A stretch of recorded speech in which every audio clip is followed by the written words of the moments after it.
question for Mehdi. In view of the fact that in Australia, Muslim couples have a much higher birth rate than the rest of us, is it not possible that in a couple of generations, Australia could have a Muslim majority who vote in Sharia law?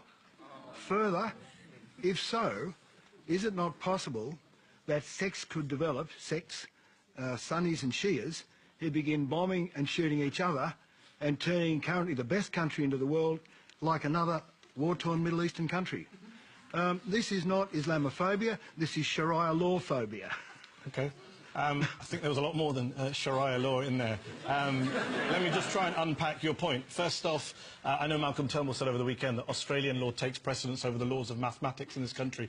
But I'm no mathematician. No, there's no way that the Muslims are going to form a majority in Australia in the next generation or two. I believe it's 600,000 or something in the recent census out of 24 million Australians. So you don't have to worry about Muslims coming in, taking over Australia. Are you aware of the differences between Sunnis and Shias? Vaguely. I know they're at each other's throats. That's the main thing I know.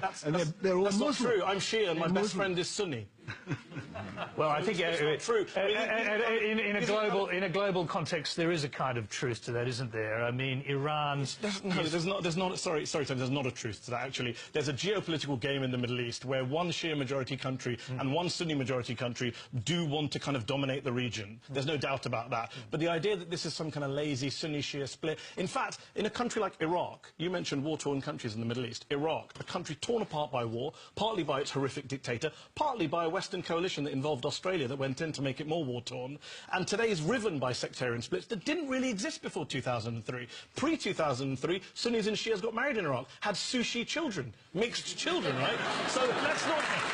And today, I'm sorry to say, a lot of the sectarian divisions in the Middle East are geopolitical push by Muslims. A lot of them are pushed by foreign wars and foreign occupations, I'm sorry to say. So you don't have to worry. Sunnis and Shias, I have many friends who are Shia, many friends who are Sunni. We're not all at each other's throats. Please don't believe everything you read about us. Come and talk to us, meet us, make Shia and Sunni friends, and then you'll see that you don't have to worry about Sharia law or Sunnis or Shia. And let me just say one thing, because we're talking about this in a way as if a Muslim majority would be the worst thing in the world. I don't think Australia will have a Muslim majority, but having spent a week here with a lot of Australian Muslims, there are some amazing Australian Muslims, doctors, nurses, engineers, accountants. I meet Australian Muslims working in the Prime Minister's office. They're doing great work in your country. They're doing great work. Let's hear it. Thank you very much.